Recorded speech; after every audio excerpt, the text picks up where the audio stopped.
শীত তো খুব পড়েছে, আর শীতকাল মানেই তো পিঠে আর খেজুর গুড়। আর সামনেই আসছে পিঠে পরব, মানে মকর সংক্রান্তি। সেদিন তো নানান রকমের পিঠে খাওয়া হয়।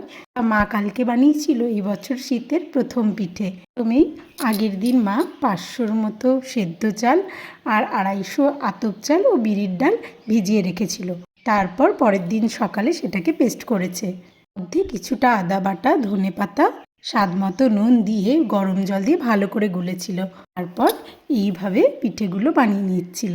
এই শীতের সময় পিঠে খাওয়া সঙ্গে খেজুর গুড়, এটা কিন্তু বাঙালির একটা ইমোশনের মধ্যেও পড়ে। ছোটোবেলায় বা বিয়ের আগেই বলো, মা যখন পিঠে বানাতো আমরা মায়ের সামনেই বসে থাকতাম আর একটা একটা করে গরম গরম পিঠে খেতাম খেজুর গুড় দিয়ে। কি ভালো লাগতো। তবে হ্যাঁ, বিয়ের পরেও সেই জিনিসটা থেকে আমি কিন্তু বঞ্চিত নই। শাশুড়ি মা করছিল আর আমি দেখছিলাম, আর এই দেখো আমাকে শেখাচ্ছিল যে এইভাবে করবি। মা বলছিল যখন আমি পারবো না তখন তুই এইভাবে করবি। আমি শিখছিলাম। তবে হ্যাঁ, মায়ের মতো অতটা ভালো করে আমি ঘোরাতে পারি না, যেইভাবে গোল করে মা ঘোরাচ্ছিল। আমি ওই ধোসার মতো হাতা দিয়ে ঘোরাই। যাই হোক, আমি দেখছিলাম আর ট্রাই করছিলাম। হ্যাঁ, তোমরা এই পিঠেটাকে আর কে কী বলো?